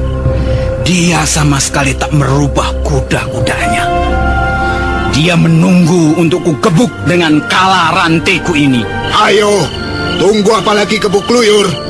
Bukankah kau sangat membanggakan senjata rantemu itu? Hingga matamu tak sedikit pun terbuka untuk menilai kemampuan pendekar lain. Kau akan mampus, Empu Renteng. Tubuhmu yang tinggi kurus itu akan lunas.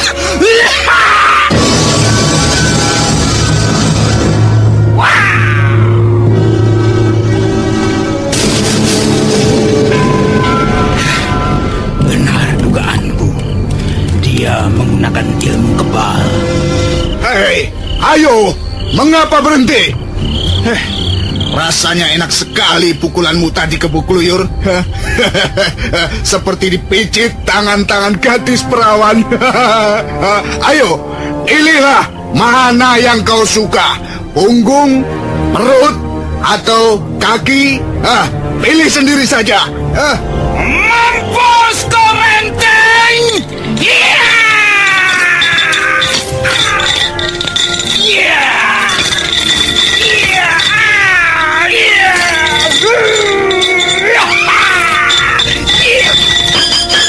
Minggir, Paman Kebuk Kluyur. Aku tahu dia menggunakan ilmu kebal. Tapi masa dia tidak akan roboh terkena jurus setan rebutan saja.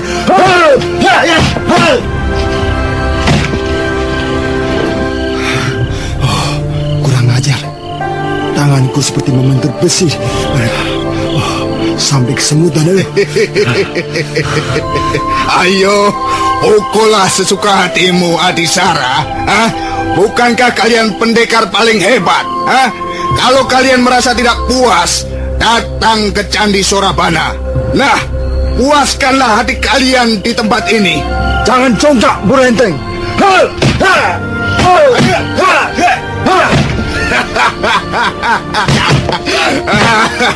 Tanganmu lunak sekali, Adisara. Lembut seperti tangan perawan kencur. Hei, mengapa kau tidak memukulku, tapi malah memicit-micit punggungku, Adisara? Bagaimana? Mau coba lagi? Bagaimana Kebuk Kluyur? Sudah puas atau mau coba lagi? Dan kau, Macan Kumbang, ku dengar jurus Macan Angop sangat hebat. Mengapa kau tidak memperlihatkannya seperti teman-temanmu itu?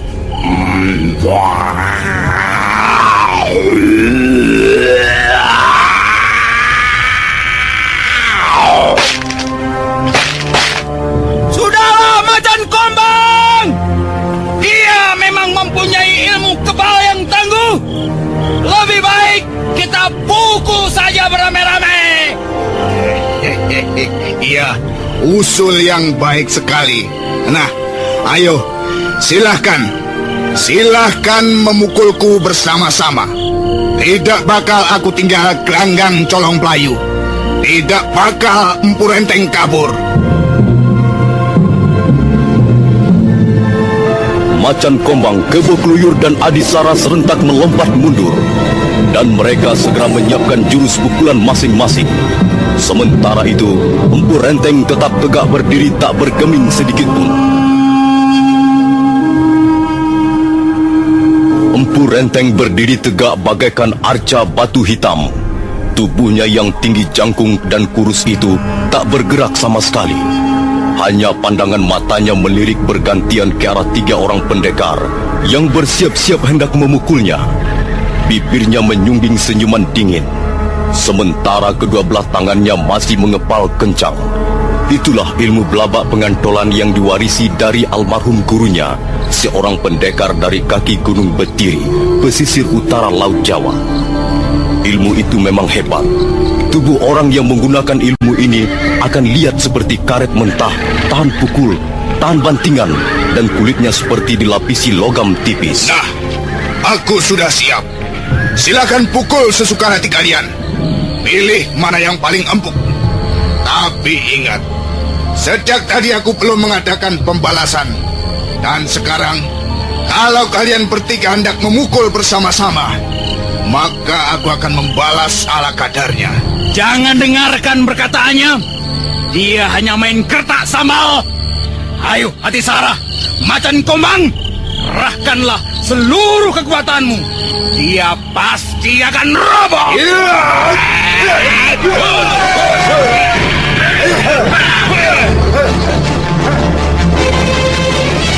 Ayo, bangunlah.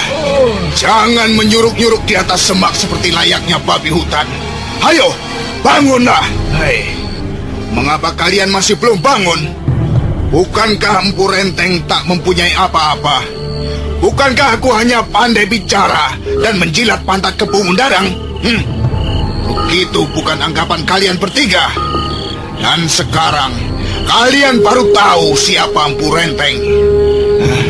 Barangkali sekarang kalian akan merubah anggapan kalian yang keliru tentang diriku. Nah, ayo bangun. Ayo, jangan hanya besar mulut dan besar lagak. Apakah aku terpaksa menggunakan pedang kuning ini untuk membuat kalian bangun dan minta ampun padaku? Ampun. Ampun. Ampun, Tuan Renteng. Juga minta ampun. Ampun. Kami merasa bersalah. Iya, kami mengaku bersalah. Kami tidak akan berani melakukannya lagi. Tuhan, ampun Tuhan, ampun. Sekarang ini, sebenarnya aku dapat dengan mudah mencabut nyawa kalian. Jangan, Tuan Renteng. Jangan. Kami masih ingin hidup. Kami sudah mengaku bersalah. Kami sudah mohon ampun. Janganlah kami dibunuh. Percayalah, kami tak akan mengulangi berbuat kurang ajar lagi pada Tuhan. Memang, aku tidak akan membunuh kalian.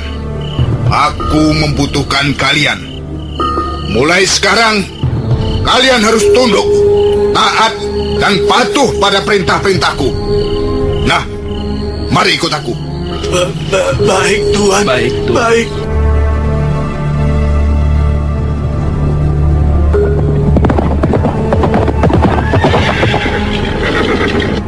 Hei, mengapa kalian mengikuti aku? Kami disuruh mengawalmu, Sekawuni. Iya, Tuan Renteng yang menyuruh kami menyusul, dan kami disuruh mendampingimu mencari buronan orang asing itu. Tapi aku tidak membutuhkan kalian. Aku akan mencari sendiri. Jangan begitu, Sekawuni. Kami takut disalahkan. Cepat pergi. Aku muak melihat tampang kalian. Tapi Sakauni, nanti kami... Mau pergi atau tidak? Iya. Kami akan pergi. Ayo, Adi Jaran Lejong, kita pergi. Iya. Tikus-tikus comberan. Hiya! Hiya! Hiya!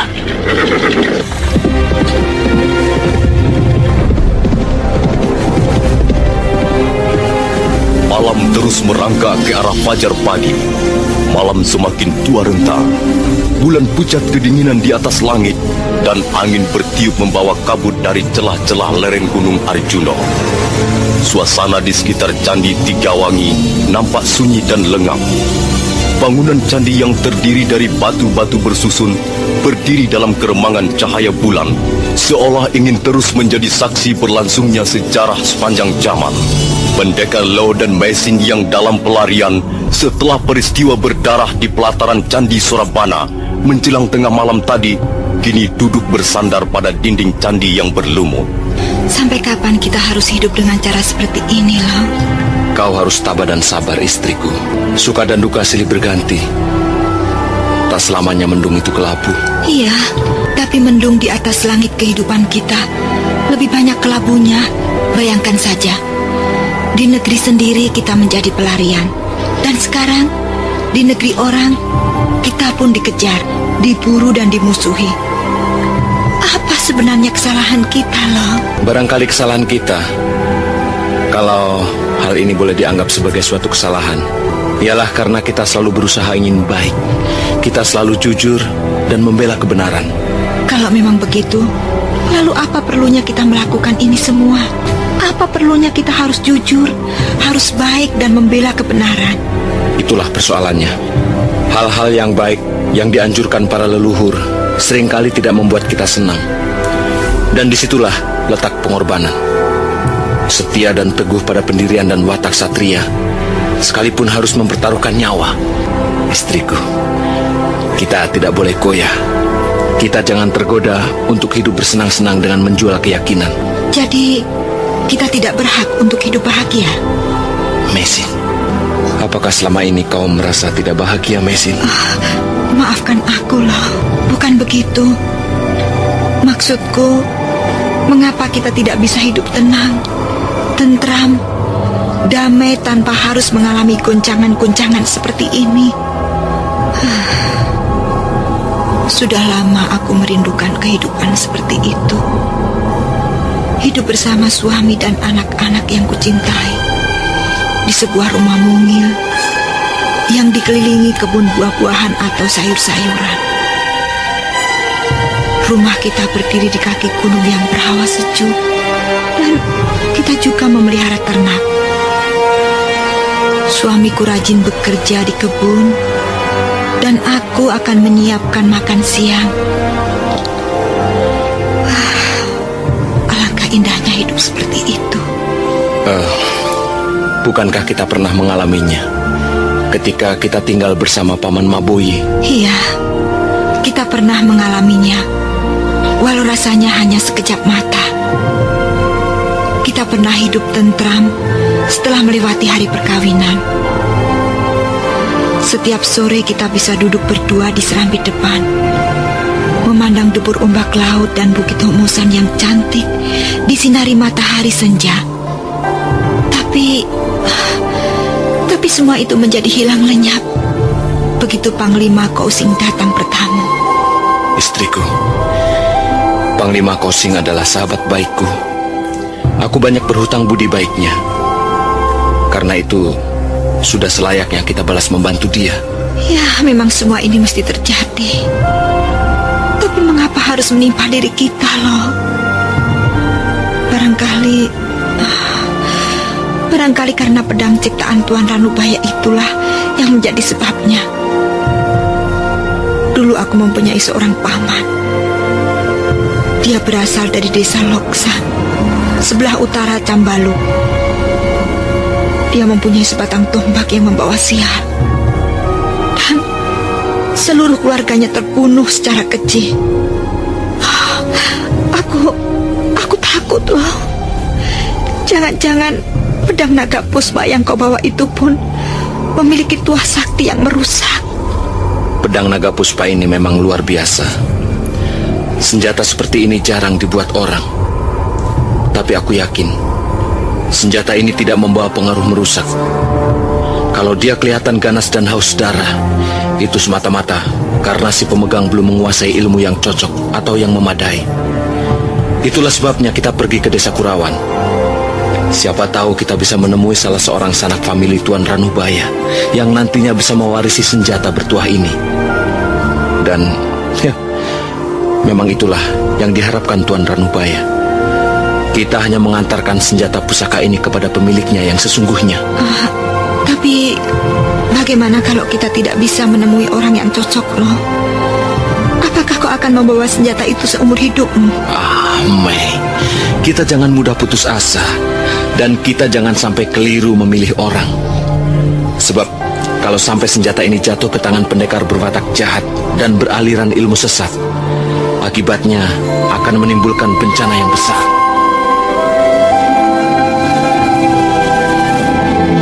Meisin masih kelihatan meragukan apa yang dikatakan Lau Sisan suaminya.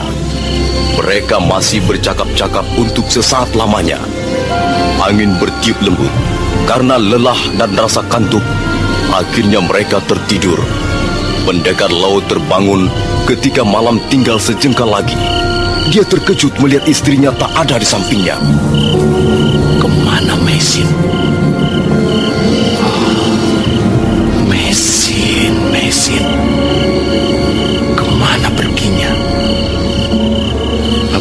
ada hal-hal yang tidak beres. Mesin! Mesin! Itu dia. Mungkin dia tidak bisa tidur lalu mencari angin di luar. Mesin! Mesin! Oh, kau bukan Mesin. Siapa kau? Masa kau lupa padaku, Tuan Lu? Coba kau ingat-ingat lagi. Iya, aku ingat. Kau adalah gadis aneh yang pernah kutemui di tengah hutan tarik. Waktu itu kau sedang memanggang daging burung. Ya, rupanya Tuan Lu masih dapat mengingat pertemuan kita beberapa hari yang lalu. Apa sebenarnya yang Tuan cari di tempat ini? Akulah yang sebenarnya yang harus bertanya begitu. Mengapa kau tiba-tiba berada di tempat ini? Iya, sepertinya aku dapat mengingat. Ya, walau samar-samar. Bukankah kau berada dalam pelataran Candi Surabana? Jadi siapa kau ini sebenarnya? Apakah kau termasuk kaki tangan orang yang bernama Empu Tong Bajil itu? Itu adalah urusan pribadiku. Tuan Lu tidak perlu tahu. Lalu mau apa kau datang kemari? Apakah kau mau menangkap aku? Tuan tidak perlu curiga. Aku datang dengan maksud yang baik. Barangkali saya bisa memberikan petunjuk yang berguna kalau memang Tuan membutuhkannya. Sebenarnya hendak pergi kemanakah Tuan? Kami hendak pergi ke desa Kurawan. Oh, Kurawan letaknya di sebelah timur dari sini. Besok pagi Tuan bisa menyongsong matahari terbit menuju kaki Gunung Anjasmara. Tuan terus saja menyusuri kaki gunung itu, memutar ke arah timur laut. Desa Kurawan terletak di balik kaki Gunung Anjasmara, yang bersebelahan dengan kaki Gunung Arjuno. Oh, iya. Terima kasih atas keteranganmu yang sangat berharga ini. Yang harus Tuan ingat sekarang ini ialah jangan sampai Tuan mendekati wilayah kota Daha. Dan janganlah Tuan singgah di desa di sekitar daerah ini, karena Tuan sedang dicari-cari. Lebih baik Tuan menghindari desa atau tempat-tempat yang ramai. Apakah persoalanku sudah sampai ke tangan pemerintah Kediri? Kebo Mundarang adalah patih Kediri. Tentu dia akan mengirimkan banyak telik sandi untuk melacak tempat persembunyian Tuan. Baiklah, saya akan menuruti nasihatmu. Tapi, ada apa Tuan? Kau pencuri pusuk. Kau sudah mencuri pedangku, dan sekarang kau berpura-pura baik padaku, Sabar Tuan Lu, sabar. Coba jelaskan apa yang terjadi. Aku tidak percaya padamu, pada semua keteranganmu. Kau pasti kaki tangan pemerintah Kediri. Aku sudah terjebak rupanya. Aku tertipu. Ayo, sekarang kembalikan pedang itu. Ayo, iya. Tunggu Tuan, tunggu. Tunggu. Jangan keburu nafsu. Aku tidak mengambil pedang Tuan. Bohong. Pasti kau pencurinya. Dan mungkin sekarang ini kau sudah menangkap dan menawan istriku. Kurang ajar kau.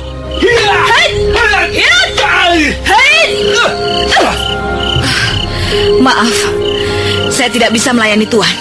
Kau harus mengembalikan pedang itu dan juga istriku. Kalau tidak, aku akan berbuat nekat. Aku tidak peduli siapa kau sebenarnya, dan aku akan mengejarmu sampai ke batas Cakrawala. Ayo, kembalikan pedang itu. Kembalikan juga mesin istriku. Ayo. Aku tidak mencuri pedang Tuan. Dusta. Terserah Tuan mau percaya atau tidak, tapi aku berkata yang sesungguhnya. Maaf, aku tidak bisa lama-lama di tempat ini. Hei, awas! Jangan lari kau! Jangan lari, pencuri busuk! Dia hilang. Dia berlari seperti hantu. Sial! Mengapa aku tertidur? Aku sudah berusaha untuk tetap berjaga, tapi aku memang lelah sekali. Apakah mungkin benar yang dikatakan Mesin, bahwa pedang pusaka itu membawa pengaruh buruk pada orang yang menyimpannya? Tidak, aku tidak yakin. Justru aku sangat membutuhkan senjata ampuh seperti itu. Di negeri ini banyak orang-orang berkepandaian tinggi. Aku membutuhkan senjata yang ampuh untuk membela diri. Oh, itu dia. Aku melihat bayangan seorang wanita berkelebat menaiki tebing sungai. Aku Aku harus menangkapnya.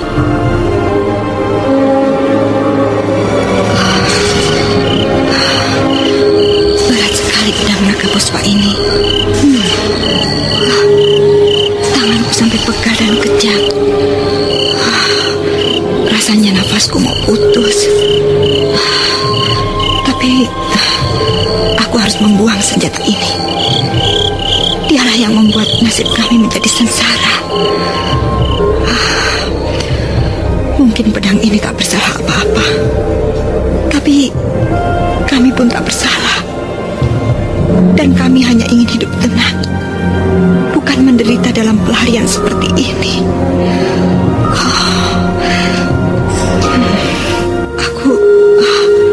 Aku mendengar sayup-sayup suara air sungai yang deras. Biarlah benda ini kubuang di sungai. Biar dia hanyut di bawah arus dan tidak lagi menimbulkan masalah. Tapi bagaimana nanti kalau suamiku marah? Aku yang akan bertanggung jawab. Aku bisa memberikan pengertian padanya. Selama ini aku tak pernah memegang pedang pusaka ini dalam keadaan terhunus. Coba aku akan melihat dari dekat seperti apa.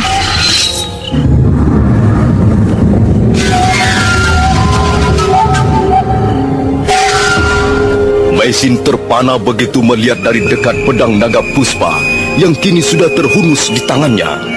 Tangannya menjadi bergetar dan tubuhnya menggigil tanpa tahu apa sebabnya. Memang selama ini dia hanya melihat dari jarak yang cukup jauh dan belum pernah menggenggam senjata itu dalam keadaan terhunus. Senjata ini seperti mempunyai nyawa. Ada sesuatu yang bergerak dan bergolak di dalamnya. Dia makin bergolak dan aku merasakan sesuatu yang mengalir dengan deras. Tenagaku, darahku, dan semangatku seperti terhisap oleh kekuatan senjata ini.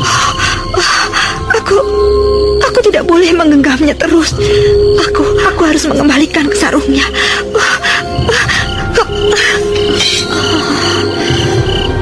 Sungguh luar biasa senjata ini.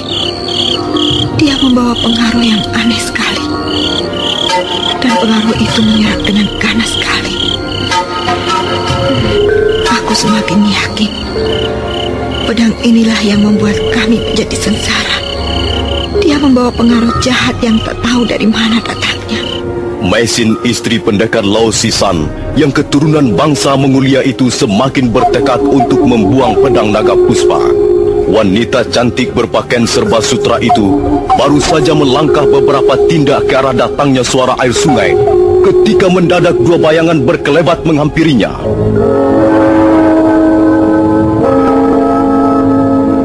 Dua orang itu yang ternyata adalah Jaran Lejong dan Jaran Bangkal segera menghadang langkah-langkah Maisin.